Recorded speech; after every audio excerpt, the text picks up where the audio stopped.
ప్రభు అయిన యేసుక్రీస్తు అతి శ్రేష్టమైన నామమున ఈ శిలువ ధ్యాన కూడికల్లో పాల్గొన్న దేవుని పిల్లలని మీ అందరికీ ప్రభు పేరిట నా వందనాలు తెలియచేస్తున్నాను. అలాగే లైవ్లో యూట్యూబ్లో వాక్యాన్ని వీక్షిస్తున్న దేవుని పిల్లలని మీ అందరికీ కూడా ప్రభు పేరిట నా హృదయపూర్వక వందనాలు తెలియచేస్తున్నాను.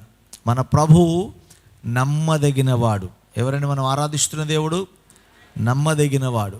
మనము నమ్మదగని వారమైనను, మనలో విశ్వాస్యత కొరవడినను, మనం పాపులమయ్యున్నను ప్రభు తన ప్రేమ చేత మనల్ని కనికరిస్తూ ఏ కీడుకు మనల్ని అప్పగించకుండా సజీవులుగా ఉంచాడు దేవుడు. అందుని బట్టి దేవునికి స్తోత్రం చెల్లిద్దాం. హల్లెలూయా. బయట ప్రపంచంలో అనేక చోట్ల యుద్ధాలు, అనేక చోట్ల మరణాలు, అనేక చోట్ల కలవరాలు, కానీ ప్రభు వాటన్నిటి నుంచి మనల్ని విడిపించి ఆయన పిల్లలుగా మనల్ని జ్ఞాపకం చేసుకొని సజీవులుగా ఉంచాడు. ప్రభువును ఆరాధించే కృపిచ్చాడు. అన్నిటికీ మించి ఆయనలో ఎదిగే అవకాశం ఇచ్చాడు. మనం విస్తరించి ఫలించాలని కోరుకున్న దేవుడు మన విస్తరణ కొరకు, మన ఫలింపు కొరకు కావలసిన ఎరువును ఆయనే తన వాక్యం ద్వారా మన ఆత్మను పోషిస్తున్నాడు. ఆ మన ఆత్మల పోషణ, మన ఆత్మలకు కావలసిన ఆత్మీయ ఎదుగుదల దేవుని వాక్యం ద్వారానే మనకి లభిస్తుంది. చెప్పేవారికి, వినేవారికి, లోబడేవారికి అందరికీ కూడా దేవుని వాక్యమే ఆధారం. కనుక ఈ శిలువ ధ్యాన కూడికల్లో మనందరం కూడా వాక్యాన్ని ఆధారం చేసుకొని మన ఆధ్యాత్మిక జీవితంలో కట్టుకోవాలి. వాక్య ఆధారితంగా మన ఆధ్యాత్మిక జీవితాలు వృద్ధి చెందాలి. ప్రభువుకి మహిమకరమైన జీవితాలు జీవించడానికి సిద్ధపరచుకోవాలి. ప్రభు నామం ఎలా సంతోషపరచాలో, ప్రభువులో ఎలా ఆనందించాలో నేర్చుకొని దినదినము ప్రభువుని వెంబడించే వారిగా మనం ఉండాలి. దేవునికి స్తోత్రం కలుగును గాక. చాలా సమస్యలు మనిషి జీవితంలో ఉంటాయి. సమస్యలు లేని మనిషి ఎవడు కూడా ఉండడు. కానీ సమస్యలన్నీ సమసిపోయే ప్రదేశం ఏంటి తెలుసా?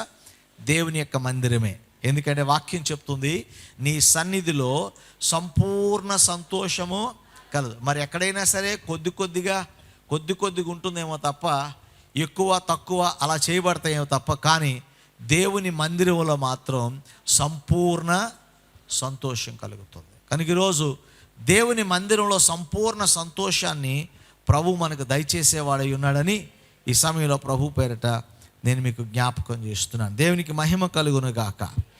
హల్లెలూయా.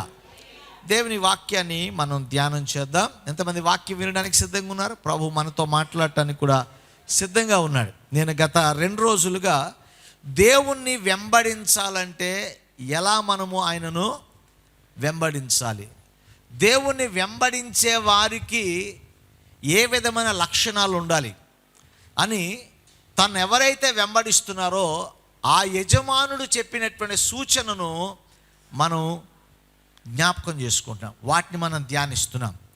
లూకాసు వార్త 9వ అధ్యాయం 23వ వచనంలో మనం చూస్తే, ఎవడైనను మీలో ఎవడైనను నన్ను వెంబడింపగోరిన యెడల తను తాను ఉపేక్షించుకొని ప్రతిదినము సిలువను మోసుకొని నన్ను వెంబడింపవలెను అని ప్రభు అయిన యేసుక్రీస్తు వారు లూకాసు వార్త 9వ అధ్యాయం 23వ వచనంలో రాస్తున్నాడు. మరలా మీకు జ్ఞాపకం చేస్తున్నాను, ఆయనను వెంబడించేవారు ఎవరైనా సరే, ఆయన వెంబడించేవారు ఏ వ్యక్తి అయినా సరే, వాళ్ళకి ఏమి ఎగ్జంప్షన్స్ లేవు. అయ్యా వీళ్ళు గొప్పవాళ్ళు కదా, మేము ఇది మానేసి ఇది చేస్తాము, మేము ఇది చేయలేం కాబట్టి ఇలా ఉంటాము అంటానికి గొప్పవాళ్ళకు ఒక రూలు, పేదవాళ్ళకు ఒక రూలు, మన వాళ్ళు చేసినట్టుగా కాదు. అక్కడ ఏ భేదము లేదు. ధనికుడని, పేదవాడని, విద్యావంతుడని ఏ భేదము లేకుండా తను అంగీకరించి ఆయన వెంబడించి ఆయన శిష్యులుగా ఉండటానికి, ఆయన రాజ్యములో పాలు పంపులు పంచుకోవటానికి, ఆయన సన్నిధిలో ఆయన సముఖములో చిరకాలము జీవించటానికి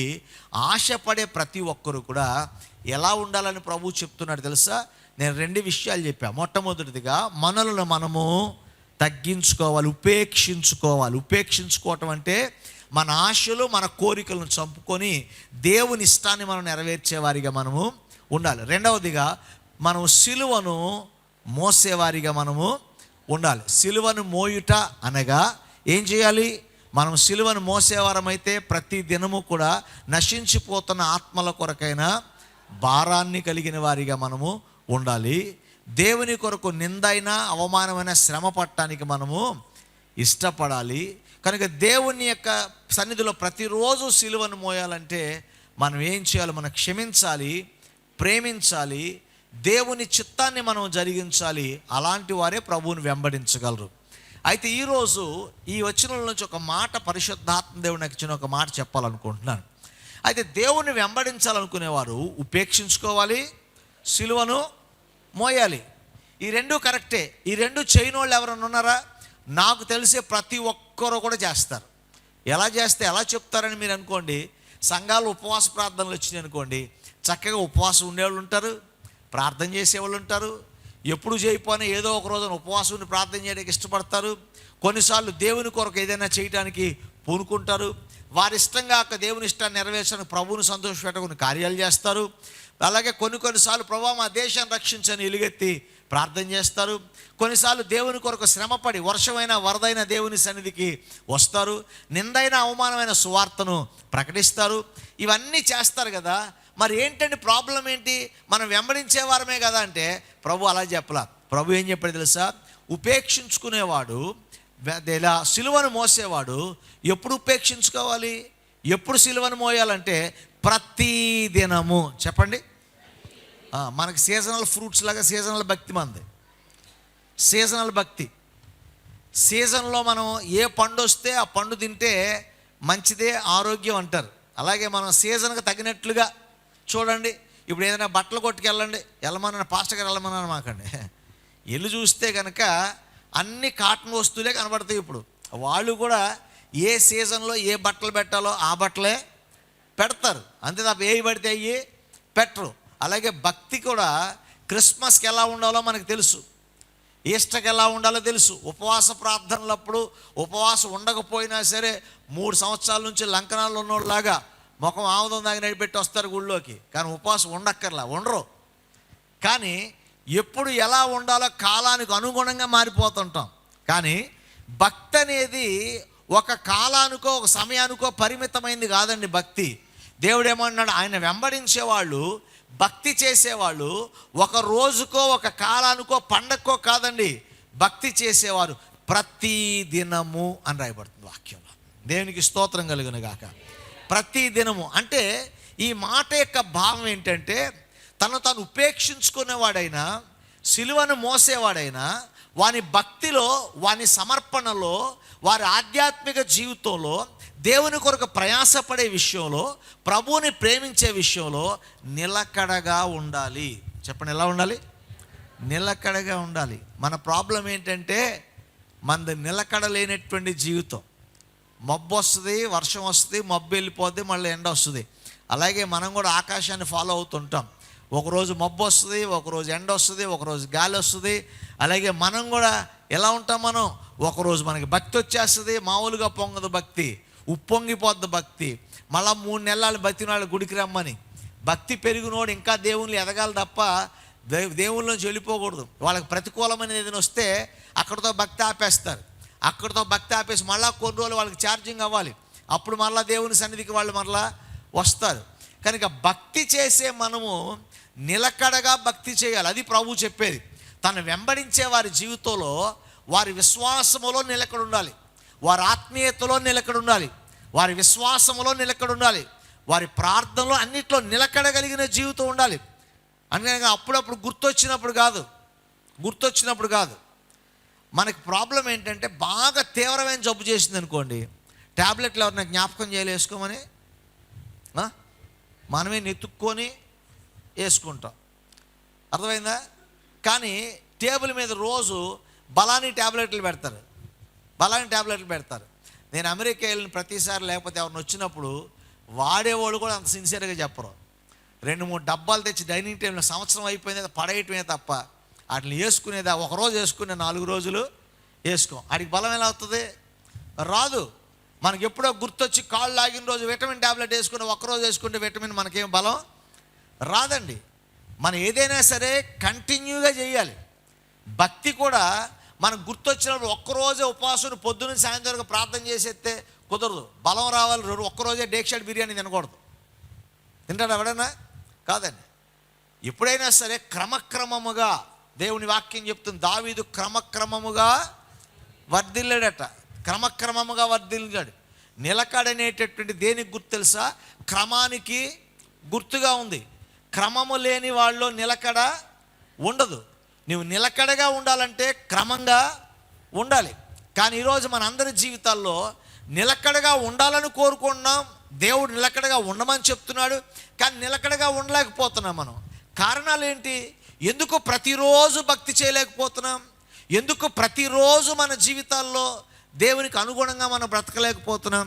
ఎందుకు మన భక్తిలో నిలకడ లోపిస్తుంది?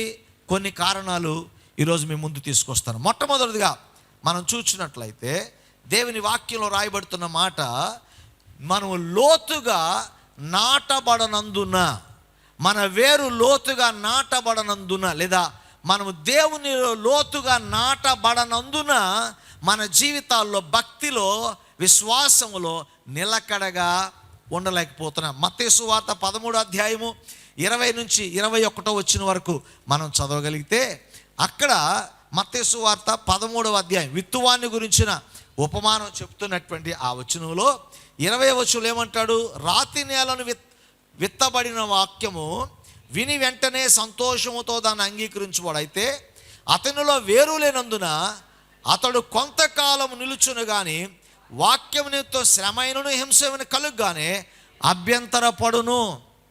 ఇక్కడ విత్తువాన్ని గురించి ఉపమానం చెప్పేటప్పుడు కొన్ని విత్తనాలు ఎక్కడ పడినాయి? రాతి నేలలో పడినాయట. రాళ్ళున్న నేలలో పడ్డాయి. కానీ ఆ నేలలో పడినప్పుడు అది ఫలించకుండా ఏం లేదండి, ఫలించింది, మొక్క మొలిసింది. కానీ కొంతకాలం అవ్వగానే అది వాడిపోవటం ప్రారంభించింది. ఎందుకంటే ఆ వేరు అందులో నిలకడగా నిలిచే స్థితి ఆ రాతి నేలకు లేదు. అందుకనే అప్పుడు వర్షం వస్తుంది, వరద వస్తుంది, తుఫాన్ వస్తుంది, వేరు బలముగా లేని చెట్లు ముందే పడిపోతాయి. దావీదు అన్నాడు, మీరు సంగతి నాకు తెలియదు కానీ నేనైతే నా దేవుని మందిరములో పచ్చని ఒలీవ మొక్క వలె ఉంటాను. 52వ కీర్తన 8వ వాక్యంలో అంటాడు. ఒలీవ మొక్క యొక్క ప్రత్యేకత ఏంటో తెలుసా? అన్నీ చెప్పను కానీ ఒక్క మాట మీకు జ్ఞాపకం చేస్తాను. ఒలీవ చెట్టు యొక్క వేరట అది లోతుగా నాటబడుతుందంట. ఎంత లోతుగా నాటబడుతుందంటే పైకి ఎంత ఎత్తుగా ఎదుగుతుందో లోపల కూడా అంతే లోతుగా అది వేరు నాటుకొని రాళ్లను సహితము ఛేదించి అది ఆ యొక్క వేరు స్థిరపడినందున అది సుదీర్ఘకాలం బ్రతికే చెట్టు. అది 100 సంవత్సరాల వరకు కాపునిచ్చే చెట్టు, 100 సంవత్సరాల వరకు ఫలించే చెట్టు. ఆ చెట్టు నిలకడగా ఉండడానికి గల కారణం ఏంటంటే దాని వేరు లోతుగా ఉన్నది. అది వేరు పారిన అనుభవం కలిగినటువంటిది. కానీ ఈరోజు మనం ఎందుకు స్థిరంగా ఉండలేకపోతున్నాం? దావీదు అంటాడు, నేను అలా ఇలా ఉండను, ఉంటే మాత్రం ఒలీవ చెట్టు వలె స్థిరంగా ఉంటా మందిరంలో. ఇటు వచ్చి అటు కనబడి ఇటు నుంచి వెళ్ళిపోయేవాడిని కాదు. నేను స్థిరమైన వాడిగా, నాటబడిన వాడిగా ఉంటా. దేవుడు ఇశ్రాయేలు ప్రజల గురించి చెప్పినప్పుడు ఇశ్రాయేలు నీవు నాటబడిన చెట్టు అన్నాడు. చెట్లు నాటబడిన చెట్టు ఇటు అతను కదలవండి, కదులుతాయా? కదలు. కానీ వరదలు వచ్చినా, తుఫాన్ వచ్చినా వేరు లోతుగా నాటబడిన చెట్టు మాత్రం అది కదల్చబడదు. కానీ పైన ఉంటుంది చూడండి వేరు, అలా ఊరికినే పడిపోతూ ఉంటాయి, ఊరికినే చెదిరిపోతూ ఉంటాయి. అదే ఇక్కడ చెప్తున్న మాట. నిలకడ ఎందుకు ఉండట్లేదంటే వారు భక్తిలో లోతుగా వాళ్ళు లోతుగా నాటబట్టలేదు. చూడండి, ఒకరోజు అక్కడ మొక్క వేసి మళ్ళీ బాగాలేదని ప్లేస్ మార్చి ఇంకోచోట పెట్టామనుకోండి, కొన్ని రోజులు బతుకుతుంది. మళ్ళీ అక్కడ బాగాలేదు, ఎక్కడ ఉండదు, అది కొంతకాలానికి చచ్చిపోద్ది. కానీ ఏ పని అయితే చేస్తున్నామో భక్తిలో మనం ఏదైతే ప్రారంభించామో దాన్ని ఎడతెగక నిరంతరం చేసే వాళ్ళం ఉంటే మన భక్తిలో వేరుపారే అనుభవం మనకి కలుగుతుంది. దేవునికి మహిమ కలుగునుగాక. హల్లెలూయా. దానియేలు గ్రంథాన్ని మనం చూస్తే దానియేలు భక్తుడు ప్రతిరోజు ఏం చేశాడంట? ఓ మాటలో చెప్పాలంటే ప్రతిరోజు తన సిలువను మోసుకున్నాడు. ఎలాగా? ప్రతిరోజు నిలకడగా దినమునకు ముమ్మారు ప్రార్థన చేశాడు. ఈరోజు భక్తిలో నిలవాలంటే మన వేరు స్థిరపరచబడాలంటే దానియేలు వలె ప్రతిరోజు మనం ప్రార్థన చేయాలి. దానియేలుకి ఏం సమస్యలు లేవా? దానియేలుకి ఉద్యోగం లేదా? ఖాళీగా ఉన్నాడు అనుకున్నాడు దానియేలు ఏమన్నా? దానియేలు అంతఃపురంలో పనిచేస్తున్నాడు. దానియేలు జ్ఞానం గలవాడు, రాజుకు దగ్గరగా ఉన్నటువంటి వాడు, ఇశ్రాయేలు ప్రజల పట్ల భారం కలిగిన వాడు. అనేక ఆలోచనలు ఉన్నాయి. దానియేలుకు శ్రమ వచ్చినా, అంతఃపురంలో ఉన్న ఏ ప్రదేశంలో ఉన్నా దానియేలు దినమునకు ముమ్మారు ఆయన ప్రార్థన చేశాడు. ఈరోజు చాలామంది జీవితాల్లో ప్రార్థన ఒకసారి చేస్తాం, కష్టం వచ్చినప్పుడు ప్రార్థన చేస్తాం, కష్టం పోగానే ప్రార్థన మానేస్తాం. కానీ దానియేలు ప్రార్థనలో నిలకడగా ఉన్నాడు కనుకనే అతడు వేరు తన్ని అతడు నిలవబడ్డాడు. సింహాల బోనులో వేసినా కదిలిపోలేదు ఆయన విశ్వాసం. సింహం ముందు కనపడినా ఆయన విశ్వాసం కదిలిపోలా. రాజాజ్ఞానికి వ్యతిరేకంగా వచ్చిన ఆయన యొక్క ఆలోచన, ఆయన యొక్క విశ్వాసం కదిలిపోలా. శత్రువులు ఆయన దగ్గరకు వచ్చి ముట్టడి వేసి తీసుకెళ్ళిపోతున్నా ఆయన విశ్వాసం కదల్చబడలా. ఎందుకో తెలుసా? ఆయన వేరుతని ప్రార్థన ద్వారా విశ్వాసములో, భక్తిలో వేరుతని నిలిచాడు కనుక ఆయన కదల్చబడలేదు. నువ్వు భక్తిలో వేరుతని ఎదగాలంటే నువ్వు దినదినము ప్రార్థించేవాడిగా ఉండాలి. ఆమేన్.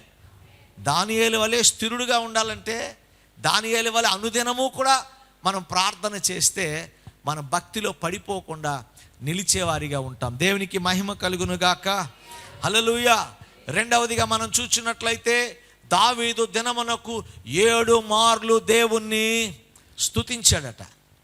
అందుకే దావీదు గొలియాదు వచ్చినా కదలలేదు, శత్రువులు వచ్చినా కదల్లా, అబ్షాలోము తిరగబడినా కదల్లా, ఆ యొక్క గుహలో అదుల్లామా గుహలో ఉన్నా భయపడలా, శత్రువులు మీదకు వచ్చినా భయపడలా, 12 గోత్రాలు అన్ని గోత్రాలు దావీదుని అంగీకరించకపోయినా కలవరపడలా, ఇంటి వారే శత్రువులైనా కలవరపడలా, కుమారుడే విరోధైనా సరే కలవరపడలా.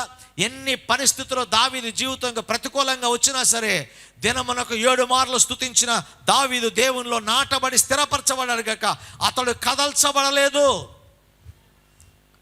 అనుదినము నీ భక్తిని చేయాలంటే, అనుదినము నీ సిలువను మోయాలంటే, అనుదినము ఉపేక్షించుకోవాలంటే, అనుదినము ప్రార్థన చేయాలి దానియేలు వలె, అనుదినము దేవుని స్తుతించాలి దావీదు వలె. దేవునికి స్తోత్రం కలుగునుగాక. హల్లెలూయా. అందుకే వాళ్ళు నిలకడగా ఉన్నారండి. మనకు ఉద్యోగం వచ్చినప్పుడు చప్పట్లు కొడతాం, లేకపోతే చప్పట్లు కొడతాం. ఇష్టం ఉంటే ప్రార్థన చేస్తాం, కళ్ళు మూస్తాం, లేకపోతే కళ్ళు మూడగా ముయ్యం. ఇష్టం ఉంటే గట్టిగా చప్పట్లు కొడతాం, లేకపోతే చప్పట్లు కొట్టడం చూసి ఎక్కిరిస్తుంటాం, వాళ్ళని చూసి వీళ్ళని చూసి ఇటు తిరుగుతుంటాం. అలా స్తుతించే అనుభవం లేనోడు నిలబడలేడండి. స్తుతించడం అంటే ఏంటి తెలుసా? నా జీవితంలో నా బ్రతుకంతా ప్రభువు మీద ఆధారపడి ఉంది, నా ప్రభువు నాకు సహాయం చేశాడని కృతజ్ఞతతో దేవుణ్ణి ఆరాధించేవాడు కదల్చబడడు. వాడు ప్రతి దినము కూడా సిలువను మోసేవాడిగానే ఉంటాడు, ప్రతి దినము ఉపేక్షించుకునేవాడిగా ఉంటాడు. కనుక ప్రభువుని వెంబడించేవాడు భక్తిలో నిలకడగా ఉండాలంటే ప్రార్థనలో నిలకడగా ఉండాలి. దేవుని స్తుతించి ప్రభువుని ఆరాధించే విషయంలో వాడు నిలకడగా ఉండాలని ఈ సమయంలో మీకు జ్ఞాపకం చేస్తున్నాను. మూడవదిగా మనం చూసినట్లయితే పరిచర్యలో మనం ఎడతెగక ఉన్నవారమైతే నిలకడగా ఉంటాం మనం. దేవునికి స్తోత్రం కలుగునుగాక. అపోస్తలుడైన పౌలు కొరింథీయులకు రాసిన 2వ పత్రిక 4వ అధ్యాయం 16వ వచనం చూడండి. అపోస్తలుడైన పౌలు కొరింథీయులకు రాసిన 2వ పత్రిక 4వ అధ్యాయము 16వ వాక్యం రాయబడింది. కావున మేము అధైర్యపడము, మా బాహ్య పురుషుడు కృషించునను మా అంతరంగ పురుషుడు దినదినము నూతనపరచబడుచున్నాడు. మేము దృశ్యమైన వాటిని చూడక గనుక క్షణమాత్రముండు మా చులకని శ్రమ మా కొరకు అంతకంతకు ఎక్కువై నిత్యమైన మహిమ భారమును కలుగజేయుచున్నవి. దేవునికి ఒకసారి స్తోత్రం చెప్దామా గంభీరంగా. పౌలు భక్తుడు ఇక్కడ ఏమన్నాడు తెలుసా? ప్రభువు పరిచర్యలో ఆయన నిలకడగా నిలిచాడు. ఏ పరిస్థితుల మధ్య? మహిమ భారము కలుగుచున్నది. ఏ పరిస్థితుల మధ్య? మాకు చులకని శ్రమ మా కొరకు అంతకంతకు ఎక్కువగా. శ్రమలు ఎన్నొచ్చినా సరే, కలవరాలు ఎన్నొచ్చినా సరే మేము పరిచర్యలో నిలకడగా ఉన్నాము కనుక మా బాహ్య పురుషుడు కృషించినను మా అంతరంగ పురుషుడు దినదినము నూతనపరచబడుచున్నాడు. శ్రమలు ఏ వ్యక్తినైనా సరే మనోధైర్యాన్ని కోల్పోయేలా చేస్తాయండి. మనకు అనుకున్నది జరగలేదనుకోండి, మనకు అనుకున్నది జరగనప్పుడు మనలో సంతోషం ఉంటుందా? ఉండదే. మనం ఆశించింది దొరకనప్పుడు మనకు సంతోషం ఉంటుందా? ఉండదే. మనోనిబ్బరం కోల్పోతుంటాం, అధైర్యం కలుగుతూ ఉంటుంది, వేదన కలుగుతుంది, వచ్చిన అవమానాన్ని బట్టి కృంగిపోతుంటాం, వచ్చిన అపజయాన్ని బట్టి ఓటమిని బట్టి కలవరపడుతూ ఉంటాం. కానీ దేవుని వాక్యం ఏం చెప్తున్నా తెలుసా? పౌలు, మేము పడుతున్న శ్రమల మూలముగా, సువార్త పరిచర్యలో పరిచర్య చేస్తున్న మాకు వస్తున్న వ్యతిరేకత మూలముగా, శత్రువులు మమ్మల్ని నిందిస్తున్నప్పుడు, కొరడాలతో కొడుతున్నప్పుడు, మా ఓడలు పగిలిపోతున్నప్పుడు, మా శత్రువులు మా మీద రగిలిపోతున్నప్పుడు, ఇన్ని ప్రతికూలతలు మాలో వస్తున్నా సరే ఈ పరిస్థితులన్నిటికీ మా బాహ్య పురుషుడు కృషించిపోతున్నాడు, మా శరీరం నీరసిల్లిపోతుంది. కానీ ఈ శ్రమను బట్టి మా అంతరంగ పురుషుడు దినదినము నూతన పరచబడుచున్నాడు. అందుకనే మేము పరిచర్యలో కొనసాగుతూ ఉన్నాం. శ్రమలో అయినా సరే పరిచర్యను కొనసాగించాల్సిందే, ప్రభువును ఆరాధించాల్సిందే. దేవుని నుంచి దూరం అవ్వకుండా ప్రభు వైపు చూస్తూ, విశ్వాసమును కర్తయు దాన్ని కొనసాగించువాడినైనా యేసు వైపు చూస్తూ, శ్రమైన నిందైన పరిచర్యలో ముందుకు సాగుతున్నట్లయితే వాడు వేరుపారి నిలకడగా నిలుస్తాడు. పరిచర్య చేసే విషయంలో నిలకడగలిగిన వాడు అనుదినము దేవుని సిలువ మోసేవాడిగా ఉంటాడు. హల్లెలూయా. ఈరోజు మనం ఎంతమంది మన అనుభవాల్లో, మన జీవితాల్లో అనుదినము దేవుని సన్నిధిలో భక్తిని కొనసాగించగలుగుతున్నాం? అనుదినము దానియేలు వలె ప్రార్థన చేయగలుగుతున్నాం? అనుదినము దావీదు వలె స్తుతించగలుగుతున్నాం? అనుదినము పౌలు వలె పరిచర్య చేయుచున్నాం? అందుకనే మన వేర్లు లోతుగా లేవండి. అందుకే పెద్ద గాలి తుఫాను రాక్కర్లా, చిన్న గాలికే పడిపోతున్నాం. చిన్న గాలికే మన విశ్వాసం పతనం అయిపోతుంది, చిన్న గాలికే మన నిరీక్షణ కోల్పోతున్నాం. Because we are not properly rooted in God. దేవునిలో వేరు పారిన వారం కాము. మన యొక్క విత్తనాలు రాతి నేలబడిన విత్తనాల వలె ఉన్నాయి కనుక ఫలించిన అది వేరు లేనందున ఎండిపోతుంది. వారి విశ్వాసం ఎండిపోతుంది, వారి భక్తి ఎండిపోతుంది, వారి యొక్క దేవుని కొరకైన ఆసక్తి ఎండిపోతుంది. కానీ మనం అలా ఉండకూడదండి. ఎలా ఉండాలి? మనం దేవుని సందులో వేరు పారిన అనుభవం గల వారిగా ఉండాలి. అలా నిలకడగా ఉంటేనే, అలా ఉన్నవారు మాత్రమే నిలకడగా భక్తిలో జీవించగలుగుతారు. దేవునికి స్తోత్రం కలుగును గాక. హల్లెలూయా. యెహెజ్కేలు గ్రంథం 47 అధ్యాయంలో యెహెజ్కేలు ప్రవక్తకు దర్శనం చూశాడు. ఒక నది నుంచి ప్రవాహం వస్తుంటే ఆ నదిలో నుంచి వచ్చిన ప్రవాహం ముందు అతని యొక్క పాదాలను తడిపిందంట. ఏం తడిపిందండి? అప్పుడు సరిపోలేదు, మళ్ళీ ఎక్కడి వరకు వెళ్ళిన తర్వాత మోకాళ్ళ లోతు వరకు వెళ్ళాడు. మళ్ళీ నబ్బెబ్బే కుదరలేదన్నాడు. తర్వాత ఎక్కడికి వెళ్ళాడు?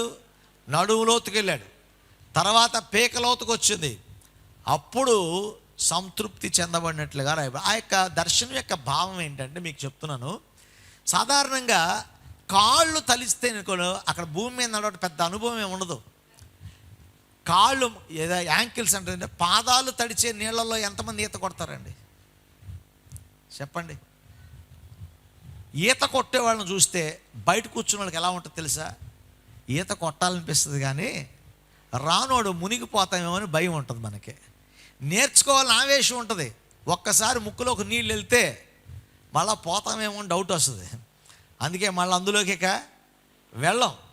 అలాగని చెప్పి పాదాల లోతులో ఉన్న నీళ్ళతో ఈత కొట్టామనుకోండి, తర్వాత కొడతాక చేతిలో ఉన్న నీళ్ళు వచ్చాక. ఎందుకని? కింద రాళ్ళు తగులుతాయి, అన్నీ తగులుతాయి. కాలం ఎండిపోయినప్పుడు ఇంతంత రాళ్ళు కనబడతాయి మనకి. మనం మా చిన్నతనంలో మేము ఈస్ట్ గోడ రావులపాలెం కొత్తపాడు వెళ్ళినప్పుడు ప్రతి వేసవి రాగానే వెళ్ళిపోయేవాళ్ళం. పొద్దున్నే 7 గంటలకు వెళ్తే మళ్ళీ రాత్రి మధ్యాహ్నం మళ్ళీ 1 గంట భోజనంకే. ఏం లేదు, ఆ బ్రిడ్జ్ ఎక్కటం నీళ్ళలోకి దూకటం, బ్రిడ్జ్ ఎక్కటం నీళ్ళలోకి దూకటం, ఇదే పని పొద్దున్న నుంచి సాయంత్రం వరకు. అక్కడే అలాగే ఈత కొట్టడం, అలాగే పొద్దున్న నుంచి సాయంత్రం మధ్యాహ్నం వరకు అదే పని. మే నెలలో ఎండిపోయిన తర్వాత ఇంతెంత రాళ్ళు కనపడింది. నాయనో, ఈ రాయి మనకు తగిలితే మన పరిస్థితి ఏంటి అనిపించేది. నీళ్లు ఉండగా రాళ్ళు మనకి తగలు కనుక పాదాల లోతులో ఉన్నవాడికి దెబ్బలు తగులుతాయి, ప్రమాదాలు కనిపిస్తాయి, వాళ్ళు భయాన్ని కలుగు చేస్తాయి. మోకాళ్ళ లోతులో ఉన్న still you can feel it. వాడి కింద ఏముందో వాడికి తెలుస్తుంది. కానీ నీ తల వరకు నీళ్ళు వస్తే నువ్వు నీళ్ళలో తేలి ఆడతావు. దేవునికి స్తోత్రం కలుగును గాక. హల్లెలూయా, హల్లెలూయా. భక్తిలో కూడా కొద్ది కాదండి. చాలామంది పాదాల్లోతే, కొంతమంది మోకాళ్ళ వరకే. కానీ నీళ్లలో తేలి ఆడేలాగా మనం దేవుని సన్నిధిలో భక్తిలో మనం నింపబడాలి. వాళ్ళు మాత్రమే నిలకడగా ఉండగలుగుతారు. ఎంత ప్రవాహం వచ్చినా సరే ఆ నిలకడగా నీళ్లలో చక్కగా తేలి ఆడుతూ వాడు ఆనందిస్తూ పరవశిస్తూ ఉంటాడు. కానీ ఈత రానివాడు, మోకాళ్ళ లోతులో నిలబడినవాడు ఈదలేడు. వాడు ఆనందాన్ని అనుభవించలేడు. భక్తిలో కూడా అంతేనండి. వేరుపారి స్థిరపరచబడకపోతే, మనలో దేవునిలో లోతైన అనుభవంలోకి వెళ్ళకపోతే ఆ తేలియాడే ఆనందం మనలోనికి రాదు. ఆ తేలియాడే ఆనందం నీలోనికి, నాలోనికి, మనలోనికి రావాలంటే మనము సంపూర్ణమైన ఆత్మతో నింపబడిన వారముగా, నిలకడైన భక్తిలో, ప్రార్థనలో, విశ్వాసములో నిలిచేవారిగా మనం ఉండాలి. రెండవదిగా మనం చూచినట్లయితే, మనం అనుదినము సిలువను మోయాలి, నిలకడగా మనం భక్తి చేయాలి. అంటే మనం ఏం చేయాలంటే, రెండవదిగా మనం చూచినట్లయితే, లేదా ఈ కారణాలు చెప్తున్నాను కదా మీకు, ఎందుకు మనలో నిలకడ ఉండట్లా. మొట్టమొదటిది వేరు లోతుగా లేనందున. రెండవదిగా మనం చూచినట్లయితే, మన విశ్వాసము భావోద్రేకంతో నిండిందే తప్ప విశ్వాసముతో కూడింది కాదు. బలహీనమైన విశ్వాసము మనల్ని ఏం చేస్తుంది? లోతుగా నాటబడినివ్వటం లేదు. బలహీనమైన విశ్వాసము నిలకడగా ఉండనివ్వటం లేదు. బలహీనమైన విశ్వాసము దేవుని సిలువను అనుదినము మోయనివ్వటం లేదు. అదేంటండి, రోజు గుడికి వస్తున్నాం కదా, విశ్వాసంతో రావట్లేదా అంటే, కొంతమంది భావోద్రేకంతో వస్తారు, అంటే ఎమోషన్తో వస్తారు. ఎమోషనల్ అటాచ్మెంట్ చాలామందికి ఎక్కువ. అమ్మా డిసెంబర్ 25 క్రిస్మస్ అండి, గుడ్ ఫ్రైడే అండి, యేసు ప్రభువుని సిలువేసిన రోజు అండి. వాళ్ళకి విశ్వాసం ఉన్నవాడు ప్రతిరోజు దేవుని ఆరాధించడానికి వస్తాడు. కానీ కొంతమందికి భావోద్రేగాలు ఉంటాయి. ఆ రోజును బట్టో, ఇవాళ మా పెళ్లి రోజు కాబట్టి గుడికి వెళ్ళాలి, మా పుట్టినరోజు కాబట్టి గుడికి వెళ్ళాలి, మా పుట్టినరోజు కాబట్టి ప్రార్థన పెట్టుకోవాలి. చాలామందికి ఈ అటాచ్మెంట్స్ ఉంటాయి, భావోద్రేగాలు ఉంటాయి. భావోద్రేగాలను బట్టి వచ్చిన భక్తిలో వాళ్ళు నిలకడగా నిలవలేడు. ఉంటాడా? నిలకడగా ఉండలేడు. యూదా ఇస్కరియోతు యొక్క భక్తి భావోద్రేకంతో వచ్చిందే, అవునా కదా? యేసు ప్రభుతో వస్తే మనకు అధికారం వచ్చేది అనుకొని రయ్యమనుకుంటూ వచ్చేసాడు. కానీ ఆయన భక్తి నిలవల. కారణం ఏంటంటే, ఆయన విశ్వాసంతో రాలా, భావోద్రేకంతో, ఆశతో వచ్చాడు ఆయన. అందుకని ఆయన భక్తి నిలవల, నిలకడగా ఉండలేకపోయాడు, కొంతకాలానికే పడిపోయాడు. ఈరోజు మన జీవితాల్లో కూడా చాలామంది ఆ రోజు చాలామంది అడుగుతారు ఏంటంటే, అయ్యా యేసు ప్రభు భూమి మీద జీవించిన కాలంలో 5 రొట్టెలను 2 చిన్న చేపలను ఎన్ని వేల మందికి పంచారు? 5,000 మందికి పైబడి, అంటే పిల్లలు అందరూ చాలామంది ఉన్నారు. అంతమందికి పంచగా ఎన్ని గంపలు మిగిలినాయి? 12 గంపలు. అంటే ఇన్ని లక్షల మంది తినగా 12 గంపలు మిగిలితే, 12 గంపలు ఒక్కడే తినలేదు కదా, మాలు ఎవరికి తీసుకెళ్ళి పంచి ఉంటాడు కదా ఎవడో ఒకడికి. అంటే ఇన్ని లక్షల మంది తిన్నాక యేసు ప్రభు ఆరోహణం అయిపోతున్నప్పుడు, యేసు ప్రభు ఉన్నాడంటే చూడటానికి ఎంతమంది వచ్చారు తెలుసా? Less than 500. యేసు ప్రభుతో ఉన్నది ఎవరు తెలుసా? 12 మందిలో 12 మంది ఉన్నారనుకుంటున్నారా? 2-3 సిలువ దగ్గర ఉన్నారు, సీమోను, యోహాను, వీళ్ళే ఉన్నారు తప్ప తోమ అప్పటికే తలిపేసుకొని జంప్ అయినా, అప్పటికే భయపడిన వాళ్ళు వెళ్ళిపోయారు కొంతమంది కదా. అయ్యో రొట్టెలు తిన్నారు కదా నాయన, మీకు కాళ్ళు బాగు చేయబడ్డాయి కదా, కళ్ళు వచ్చాయి కదా. అన్ని వేల మందిలో యేసు ప్రభు చేత మేలు పొందిన వాళ్ళు ఎన్ని వేల మంది ఉన్నారు? ఎన్ని లక్షల మంది ఉన్నారు? ఎంతమంది యేసు ప్రభు యొక్క కృపకు పాత్రులయ్యారు? వీళ్ళంతా ఏమైపోయారు? ఎక్కడికి వెళ్ళిపోయారు వీళ్ళంతా? అంటే వాళ్ళంతా ఏంటంటే భావోద్రేకం. ఏసేయట 5 రొట్టెలు 2 చిన్న చేపలు చేశాడంట, పద మనం కూడా రొట్టెలు పట్టుకెళ్దాం, మనకు కూడా వస్తాయి అనుకొని ఏసే బాగు చేశాడంట, ఏసేను చూద్దాం, ఏసే దగ్గరికి వెళ్దాం అని చాలామంది భావోద్రేకంతో వచ్చారు. జక్కయ్య కూడా ఎందుకు వచ్చాడు? యేసును చూద్దామని వచ్చాడు, ఆరాధిద్దామని రాలా. వాళ్ళు చాలామందికి ఎమోషనల్, చాలామందికి భక్తి అంటే ఏంటి? ఎమోషనల్, భావోద్రేకం. అందరికీ కూడా ఏదో ఒక కనెక్షన్ ఉంటుంది వాళ్ళకి, అంతే. ఏదో ఒక కనెక్షన్ ఉంటుంది. మా అన్నయ్యకి జరిగిందంట, మా అక్కకి జరిగిందంట అని ఆవేశంతో వస్తుంది తప్ప వాళ్ళ విశ్వాసంతో వాళ్ళు రారు. కానీ అలా వచ్చిన వాళ్ళు సత్య సువార్తను నమ్మి విశ్వాసంలో స్థిరపడితే వారు నిలకడగా ఉంటారు. కానీ లేకపోతే కనుక వాళ్ళు కదిలిపోతారు. కొంతమంది ఏంటండి 4 సంవత్సరాల నుంచి గుడికి వస్తాను, ఏమీ జరగట్లా అంటే గుడికి ఎందుకు వచ్చినట్టాడు? అంటే ఏది జరగకూడదని గుడికి వచ్చేవాళ్ళు ఎవరు ఉంటారా? అందరూ జరగాలని గుడికే వస్తారు. కానీ విశ్వాసులకి అలాంటి వాళ్ళకి తేడా ఏంటంటే, లేదా నిలకడగా ఉన్న వాళ్ళకి, భక్తిలో వేరుపారిన వారికి తేడా ఏంటంటే, మనం జరిగినా జరగకపోయినా యేసయ్య నా దేవుడు కనుక ఆయన ఆరాధించాలని మనం గుడికి వస్తాం. కొంతమంది ఏమొస్తారు, జరిగితే అంటే అది బాప్తిసం పొందాం అంటే, మా అమ్మాయి పెళ్ళి అయిపోయాక నాకు ఉద్యోగం వచ్చాక, నాకు ఇది ఇల్లు కట్టుకున్నాక కండిషన్లు పెడతారు కొంతమందికి. అంటే జరగకపోతే బాప్తీసం పొందరు అనమాట. ఇల్లు కట్టిన తర్వాత వెంటనే భూకంపం వచ్చి పడిపోతే జరగదా? జరిగినా జరగకపోయినా ఏదైనా మనకు ముఖ్యం ఏంటి తెలుసా? యేసయ్య. యేసు ప్రభువుని బట్టి భక్తి చేసేవాడిని జీవితంలో కదలడవాడు, అంతే తప్ప యేసు ప్రభు ఇచ్చే వాటిని బట్టి భక్తి చేస్తే వాడు కదిలిపోతాడు, వాడు చెదిరిపోతాడు. పరిచర్యకు వచ్చేవాళ్ళైనా సరే, పరిచర్యకు వస్తే కారు వస్తుంది, పరిచర్యకు వస్తే బిల్డింగ్ వస్తుంది, పరిచర్యకు వస్తే విదేశాలు వెళ్తాం అని అలాంటి ఆశతో వచ్చారనుకోండి, పొరపాటున జరగలేదనుకోండి, అడేమని తెలుసా? పరిచర్య లేదు, గడిది గుడ్డు లేదు, వాళ్ళకి వర్కౌట్ అయింది కానీ నాకు వర్కౌట్ అవ్వలేదు, నేను ఇంట్లో కూర్చొని మరలా వాచ్మెన్కి వెళ్ళిపోతాను, కనీసం అలాగైనా సరే ఏదో ఒక పని నాకు దొరుకుతుంది అనుకుంటారు. కానీ ఎవరు నిలుస్తారు తెలుసా? వస్త్రహీనతైనా, ఉపద్రవమైన, కరువైన, ఖడ్గమైన యేసయ్య నన్ను పిలిచాడు, మరణించి నన్ను లేపాడు, నశించిపోతాను రక్షించి ఈ సువార్త భారాన్ని నా హృదయంలో ఉంచాడని దేవుని సందులో ప్రభువుపై విశ్వాసం ఉంచి నాకు ప్రతిఫలం ఇచ్చేవాడు ఆయనే నా ప్రతిఫలం, ఆయనలోనే నా ప్రతిఫలం ఉంది. దేవుడు అన్యాయస్తుడు కాదు, నాకు న్యాయం చేసేవాడు. ప్రభువుపై విశ్వాసం ఉంచి ఆయన ఆరాధించి సేవించడానికి కొనసాగించిన వాడు కదలక నిలకడగా ప్రతిరోజు దేవుని స్తుతించేవాడిగా ఉంటాడు, ప్రతిరోజు ప్రభు సిలువను మోసేవాడిగా ఉంటాడు. కానీ వాళ్ళు చాలామంది భక్తి ఎలా ఉందండి? ఆ ఇశ్రాయేలు ప్రజలు కూడా, మన పితరులైన ఇశ్రాయేలు ప్రజలు ఎర్ర సముద్రం తెరవగానే, దారి ఏర్పడగానే అందరూ దాటిన తర్వాత మిరియాం అక్కగారి యొక్క నాయకత్వంలో తంబుర సితార తీసుకొని మామూలు డ్యాన్స్ కాదు, మామూలు పాట కాదు, ఒక వీరంగం సృష్టించారు అక్కడ, ఒక మినీ పరలోకాన్ని అక్కడ సృష్టించారు అక్కడ. కానీ మరుసటి రోజు మన్నా దొరకకపోతే మోషేను రాళ్లతో కొడతాకు సిద్ధపడ్డారు. దేవుడు ఎర్ర సముద్రాన్ని చీల్చిన దేవుడు వీళ్ళకి ఆహారం పెట్టలేడా? పోనీ ఇంతకుముందు పెట్టలేదా? ఇంతకుముందు పీకల వరకు తినే కదా తెచ్చిపోయింది. ప్రభు అడిగిన దానికంటే ఊహించిన ఎక్కువ ఇస్తారని తెలుసు కదా, అనుభవపూర్వకంగా గ్రహించారు కదా. అయినా సరే వాళ్ళ కళ్ళ ముందు వాళ్ళు ఆశించి కనబడకపోతే వాళ్ళ భక్తి పోయింది, వాళ్ళ విశ్వాసం పోయింది, వారిలో నిలకడ పోయింది. న్యాయాధిపతుల గ్రంథం ఎంతమంది చదివారు మీరు? అప్పుడప్పుడు చదివి ఉంటారులే. చదివింది ఏమైనా గుర్తుందా?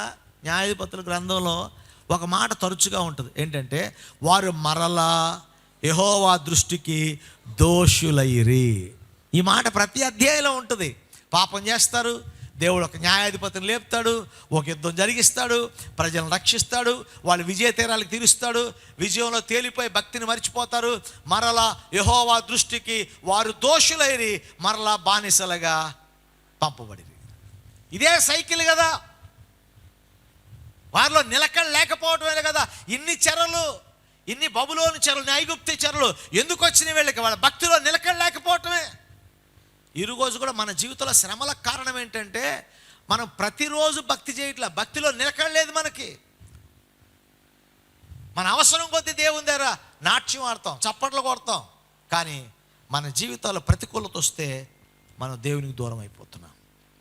కానీ దేవుని వాక్యం చెప్తుంది, దాన్ని వెంబడించేవాడు ప్రతిరోజు నా సిలువను వాళ్ళలో నిలకడ ఉండాలండి. అప్పుడప్పుడు వచ్చే వర్షంలా ఉండకూడదు, వాళ్ళు నిలకడ ఉండాలి. దేవునికి స్తోత్రం కలుగును గాక. మూడోదిగా మనం చూచినట్లయితే ఎందుకు మనలో నిలకడ ఉండట్లా, ఎందుకు ప్రతిరోజు భక్తి చేయలేకపోతున్నాం? మూడో కారణం ఏంటి తెలుసా? లోకాశలు. చెప్పండి, లోకాశలు. తిమోతికి పౌలు రాసిన 2వ పత్రిక 4:10 చూడండి. తిమోతికి చదువుతున్నాను. దేమ ఇహలోకమును స్నేహించి నన్ను విడిచి తెస్సలోనికకు వెళ్ళెను. దేవునికి ఒకసారి స్తోత్రం చెప్పండి. దేమ ఇహలోకమును ప్రేమించి ఏం చేశాడంట? ఇహలోకమును ప్రేమించి నన్ను విడిచి, ఈ మాట అండర్లైన్ చేసుకోవాలి. ఇహలోకమును ప్రేమించాడు, తర్వాత ఇహలోకమును ప్రేమించినటువంటి దేమా కలిగిన వెంటనే కలిగిన కాన్సిక్వెన్స్ ఏంటి తెలుసా? దేవుని విడిచిపెట్టేశాడు. గుర్తుపెట్టుకోండి, లోకాన్ని ప్రేమించిన వాడు దేవుణ్ణి హత్తుకొని ఉండలేడు. అందుకే లోకముతో స్నేహము దేవునితో వైరమని మీరు ఎరుగరా. ఎందుకంటే లోకంతో స్నేహించినప్పుడు మనల్ని దేవునికి దూరం చేసేస్తాయి. దేమ అనేవాడు భక్తిపరుడే, విశ్వాసే, దేవుని ఆరాధించడానికి వచ్చినవాడే, అపోస్తలులతో కలిసి సేవ చేయడానికి వచ్చినవాడే. కానీ దేమ భక్తి ఎంతకాలం కొనసాగింది తెలుసా? లోకములో ఉన్న ఆశలు తన కంట పడనంత వరకు, లోకపు ఆకర్షణలు తన కంట పడనంత వరకు కూడా భక్తిలో నిలిచాడు. కానీ సిలువను మోసాడు, కానీ దేవుని పరిచర్య చేశాడు. కానీ ఎప్పుడైతే లోకపు రుచి మరిగాడో, లోకపు ఆశలు కనపడ్డాయో, లోకపు ఆకర్షణలు కనిపించాయో, దేమ దేవుణ్ణి విడిచి తెస్సలోనికకు వెళ్ళాడు. తెస్సలోనికి వెళ్ళాడు. సంఘంలో పరిచయలో సహకరించడానికి వెళ్ళా, దేవుని విడిచి ఉన్నవాళ్ళని పాడు చేయడానికి వెళ్ళాడు. వీళ్ళతో చాలా ప్రమాదం అండి.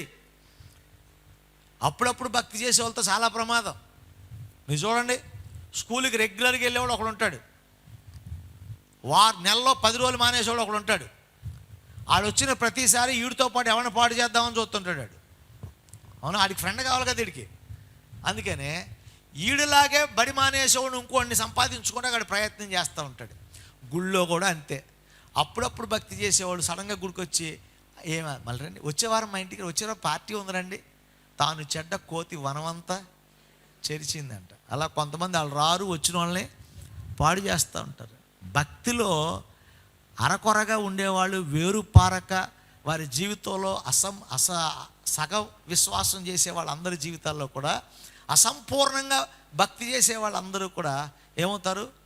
వారి ఇతరులను పాడు చేసే వాళ్ళకి ఉంటారు. దేమ ఇహలోకమును ప్రేమించి దేవుణ్ణి విడిచి తెస్సలోనికకు వెళ్ళెను. ఈరోజు ప్రభునందు ప్రియ దేవుని బిడ్డలారా, దేవుని విడిచిన వాడు ఇంక సిలువేం మోస్తాడు? దేవుని విడిచిపెట్టినవాడు ప్రభు యొక్క ఉద్దేశాలు ఏం గుర్తుంటాయి వానికి? దేనికి పిలిచాడు ఎలా గుర్తుంటుంది? పిలుపునకు తగినట్లుగా కదా. పిలిపే మర్చిపోతే, దేవుని యొక్క రక్షణే మర్చిపోతే, ప్రభువునే విడిచిపెడితే, ప్రభువునే విడిచిపెట్టిన వాడు ప్రభు కార్యాలు ఏం చేస్తాడు? ఇక చేస్తాడు? ఎవరైనా ఏం చేయరు. కనుక దేమ లోకాశలను ఆకర్షించి, లోకాశలకు ఆకర్షితులై తనలో భక్తిలో నిలకడగా లేక, ప్రతిరోజు పరిచర్య చేసే అతను, ప్రతిరోజు ప్రభువుని ప్రేమించి ఆయన ఇప్పుడు నిలకడ లేకుండా భక్తికి దూరమై దేవుని యొక్క ఆశీర్వాదానికి దూరమైన వాడిగా మనం చూస్తాం. ప్రియ దేవుని బిడ్డలారా, ఈ రాత్రి పరిశుద్ధాత్మ దేవుడు మనతో మాట్లాడుతున్నాడు. 3 విషయాలు నేను జ్ఞాపకం చేశాను. చూడండి, ఇక దేమ ఇహలోకమును ప్రేమించాడు, అనగా ఆకర్షణలకు లోనయ్యాడు. తన కోరికలు మారిపోయి లోకపు కోరికలకు బానిసలైన వారు భక్తిలో నిలకడగా ఉండలేరండి. సొదొమ గొమొర్రాకి లోతు కుటుంబం ఎందుకు వెళ్ళింది? వారు లోకాన్ని ప్రేమించారు. దేవుని విడిచి, దేవుని భక్తులను విడిచి, ఆత్మీయుల సహవాసాన్ని విడిచి వాళ్ళు సొదొమ గొమొర్రాలకు వెళ్ళి భక్తిని పూర్తిగా మర్చిపోయారు. ఈరోజు చాలామంది జీవితాల్లో వారు దేవుని సంధిలో నుంచి లోకాశల్లోకి వెళ్ళిపోయినందున వారు ప్రభువును విడిచి వాళ్ళు సంచరిస్తున్నారు. ఈరోజు నువ్వు ప్రతిదినము ప్రభు సిలువను మోయలేకపోవటానికి, ప్రతిదినము ప్రభు చిత్తాన్ని చేయలేకపోవటానికి, ప్రతిదినము ప్రభు ఉద్దేశాలు నెరవేర్చకుండా ఉండటానికి నీలో నిలకడ లేనితనమే కారణం. ప్రభు అంటున్నాడు, నువ్వు నిలకడ లేని వాడిగా ఉండి నన్ను వెంబడించొద్దు. నన్ను వెంబడించేవాడు రోజుకు ఒకలాగా ఉండకూడదు, నన్ను వెంబడించేవాడు పూటకు ఒకలాగా ఉండకూడదు, నన్ను వెంబడించేవాడు అప్పుడప్పుడు కనపడేలాగా ఉండకూడదు. నన్ను వెంబడించేవాడు ప్రతి దినము, అనుదినము నా సిలువను వాడు మోయాలి, అనుదినము నా భక్తిని చేయాలి, అనుదినము నా ఉద్దేశాలు నెరవేర్చాలి. అలా ఉండాలి. కానీ అలా ఉండలేకపోతున్న కారణం ఏంటి తెలుసా? మన వేరు లోతుగా నాటబడలేదు. మన విశ్వాస సహితమైన భక్తి కాదు మనది. మనం లోకాశల్లో మునిగిపోయినటువంటి వారిగా ఉన్నాము. గనుకనే మన జీవితాలు అనుదినము సిలువను మోయలేకపోతున్నా. కానీ ఈరోజు ప్రభు మనకొకసారి జ్ఞాపకం చేస్తున్నాడు, ఆయన వెంబడించే వాళ్ళు ఎవరైనా ఉంటే తనను తాను ఉపేక్షించుకోవాలి, సిలువను మోయాలి. అది ఎప్పుడో తెలుసా? అనుదినము మోయాలి. అనుదినము ఉపేక్షించుకుంటూ అనుదినము సిలువను మోయగలిగితే ఆయన వెంబడించడానికి అర్హత లభిస్తుంది. ఎందరూ యేసుని వెంబడిస్తారో ఆయన వెంబడించిన వారందరికీ నిత్య జీవాన్ని ప్రభు ఇస్తాడు. ఆయన వెంబడించిన వారందరికీ జీవకిరీటాన్ని ప్రభు ఇస్తాడు. ఆయన వెంబడించిన వారందరికీ ఆయనతో ఉండే గొప్ప భాగ్యాన్ని ప్రభు ఇస్తాడు. అందుకే నన్ను వెంబడించము, మనుషులను పట్టు జాలరుగా చేస్తున్నాడు. అలా మనుషులను పట్టు జాలరుగా, ఉపయోగకరమైన వ్యక్తిగా, దేవుని రాజ్య వ్యాప్తిలో, దేవుని రాజ్య నిర్మాణంలో నువ్వు పాలిభాగస్తులు ఉన్నట్లుగా, ఒక ఉపయోగపడే పాత్రగా దేవుడు నిన్ను నన్ను మార్చున్నట్లుగా నన్ను వెంబడించమని అడిగాడు. అలా వెంబడించేటటువంటి వారు ఒక్కరోజు కాదు, ఒక్క క్షణం కాదు, అనుదినము ఆయనను వెంబడించాలి. ప్రతిరోజు ఆయన వెంబడించే వారిగా ఉండాలి. ప్రతిరోజు భక్తి చేయగలిగిన వారే ఆయన వెంబడించమని ప్రభువును కోరుతున్నారు. ఒకవేళ నువ్వు అరకొరగా పనులు చేస్తూ ఆయన వెంబడించాలని ఆశపడుతున్నావా, నీ ఆశ నిరాశ అవుతుంది. అని అంటాడు, నీవెవరో నాకు తెలియదు. కానీ నీవు భక్తిలో కొనసాగి, నువ్వు వేరుపారి విశ్వాసంలో జీవించి, లోకాశలను జయించి ప్రభువును అనుదినము వెంబడించగలిగితే ఆయన సన్నిధిలో నీకు అనుగ్రహించే కృపాక్షేమములు దేవుడు నీకు దయచేస్తాడు. కనుక ఒక చిన్న మాట ప్రభుతో చెప్తాం. యేసయ్య, నా జీవితంలో నేను వెంబడించాలనుకుంటున్నాను, కానీ నాలో నిలకడ లేదు. నా వేరు, నా భక్తి అనే వేరు లోతుగా నాటబడలేదు. ఈరోజు నాయన నా భక్తి అనే వేరు లోతుగా నాటబడినట్లుగా ప్రార్థనా జీవితం దయచేయండి. ఆరాధించే మనసు ఇవ్వండి, సేవించే మనసు ఇవ్వండి, లోకాశలను జయించే మనసు ఇవ్వండి ప్రభువా. దేవా, నా భావోద్రేగంతో, నా ఆశలతో కాక విశ్వాసముతో అనుసరించే భాగ్యమైన ప్రభువుని అడగండి. అప్పుడు ప్రభు నిలకడిస్తాడు. ఆ నిలకడతో ప్రభు సువార్త చేస్తే, ఆ నిలకడ కలిగి మనం సిలువను మోయగలిగితే ఆయన వెంబడించడానికి అర్హులు అవుతాం. ఎందరు ఆయన వెంబడిస్తారో వారి జీవక్రీడాన్ని పొందుతారు, దేవుని ఆశీర్వాదం పొందుతారు. తల్ల ఉంచండి, నిలవబడగలిగిన వారు నిలవబడి, మోకరించగలిగిన వారు మోకరించండి. అందరూ కొద్దిసేపు గంభీరంగా దేవుని స్తుతిస్తూ, యేసయ్యను మహిమపరుస్తూ, యేసయ్య నామాన్ని గొప్ప చేస్తూ, ఆయన నామాన్ని ఘనతిస్తూ అందరు బిగ్గరగా, ఇంకా బిగ్గరగా దేవుని స్తుతిద్దాం. ప్రభు మనకిచ్చిన ఆహ్వానం ఎంత గొప్పదో తెలుసా? ఆయనను ప్రేమతో పిలిచాడు దేవుడు. ఎందుకు పిలిచాడు దేవుడు? నన్ను వెంబడించమని పిలిచాడు. ఎంత గొప్ప పిలుపు, ఎంత గొప్ప ఉన్నతమైన పిలుపు. ఆ పిలుపునకు లోబడి వెంబడించాలని నువ్వు ఆశపడుతున్నావా? అలా వెంబడించాలనుకుని నీవు లోకాశలతో ఉంటే వెంబడించలేవు. ఆయన వెంబడించే అర్హత పొందలేవు. నీ వేరు లోతుగా నాటబడకపోతే నువ్వు వెంబడించడానికి అర్హుడు కాలేవు. నిలకడగా భక్తి చేయకపోతే వెంబడించలేవు. నీలో నిలకడగలిగిన భక్తి కావాలి, నిలకడగలిగిన విశ్వాసము కావాలి, నిలకడగలిగిన ప్రార్థనా జీవితం కావాలి. నీ జీవితంలో ప్రతి దినమైన సిలువ మోసేవాడిగా ఉండాలి. వారు మాత్రమే క్రీస్తుని వెంబడించేవాళ్ళు. హల్లెలూయా, హల్లెలూయా, హల్లెలూయా, హల్లెలూయా. ఇంకా బిగ్గరగా దేవునికి స్తోత్రం చెప్పండి. దేవానికి స్తోత్రం, స్తోత్రం, స్తోత్రం, స్తోత్రం, స్తోత్రం, స్తోత్రం. దయగల తండ్రి నీకే స్తోత్రం, స్తోత్రం, స్తోత్రం, స్తోత్రం. ఒక చిన్న తీర్మానం, ప్రభువా నిన్నే వెంబడించడానికి తీర్మానం చేసుకుంటున్నానయ్యా. నేను వెంబడిస్తానయ్యా, నేను వెంబడిస్తానయ్యా. దేవా, నీవు కోరుకున్నట్లుగా నిలకడగా ఉండే భక్తి జీవితం దయచేయను ఆయన. లోక ఆశల ద్వారా మనం నిలకడ పోకుండా చేయను ఆయన. దేవానికి స్తోత్రం, నీకు స్తోత్రము తండ్రి, స్తోత్రము నాయన, స్తోత్రం తండ్రి, స్తోత్రం యేసయ్యా. నమ్మదగిన వాడా, నమ్ముకోదగిన సహాయకుడా, నా కేడమా నీకే వందనాలు. మా పరమ తండ్రి, మహోన్నతుడా, మహిమగల దేవా, రాజులకు రాజా, ప్రభువులకు ప్రభువా, సుందరుడా, అతి శ్రేష్ఠుడా, నీకు వందనాలు నాయన. గత కాలమంతా నీ కృపలో మమ్మల్ని జ్ఞాపకం చేసుకొని దేవా, ఈ సమయంలో మరొకసారి నీ పాదాల సన్నిధికి వచ్చి నీ స్తుతించే కృపించినందుకు వందనాలు. నీ వాక్యాన్ని ధ్యానించే భాగ్యం ఇచ్చినందుకు వందనాలు. నిన్ను వెంబడించ మమ్మల్ని పిలిచిన పిలుపుకై నీకు వందనాలు. నిన్ను వెంబడించవలసిన మేము ఎలా వెంబడించాలో మాతో మాట్లాడిన దేవా వందనాలు. దేవా, మేము అలాగ చేస్తూ అప్పుడప్పుడు చేసేవారం కాక నిలకడగా మా భక్తి ఉండాలని మమ్మల్ని హెచ్చరించిన దేవా మీకు స్తోత్రం. దేవా, మా భక్తి అనే వేరు లోతుగా నాటబట్టడానికి సహాయం చేయండి. లోకాశలకి మేము గురి అవ్వకుండా కాపాడండి. విశ్వాసంతో భక్తి చేసే కృప దయచేయండి. విన్న వాక్యం మా హృదయంలో భద్రపరుచుకున్న వాక్యానుకూలంగా జీవించి అనుదినము మీ సిలువను మోస్తూ మిమ్మల్ని వెంబడించి మీరు అనుగ్రహించు మహిమను పొందుకునే భాగ్యం మాకు దయచేయండి. ఈ రాత్రి ప్రార్థనా శక్తి వచ్చిన ప్రతి బిడ్డను దీవించండి. వ్యాధిగ్రస్తులను స్వస్థపరచండి. సమస్యలను వారి సమస్యలు విడిపించండి. నీ శాంతి, సమాధానం, నెమ్మది, దీవెన ప్రతి వ్యక్తికి యేసయ్య నీ కృప ద్వారా అనుగ్రహించి నడిపించి మీరే మహిమ పొందమని, మమ్మల్ని ఆశీర్వదించి దీవించమని యేసు నామమును అడిగి వేడుకొని ప్రార్థిస్తున్నాము తండ్రి, ఆమెన్. మన పరమ తండ్రిని దేవుని ప్రేమ, కుమారుడైన క్రీస్తు కృప, పరిశుద్ధాత్మ దేవుని యొక్క అన్యోన్య సహవాసము, సమాధానం కూడి వచ్చిన మనకును ఆయన నామను ప్రేమిస్తున్న సకల పరిశుద్ధులందరికీ ఇప్పుడు ఎల్లప్పుడు సదాతుడే నడిపించును గాక. Amen, amen, amen.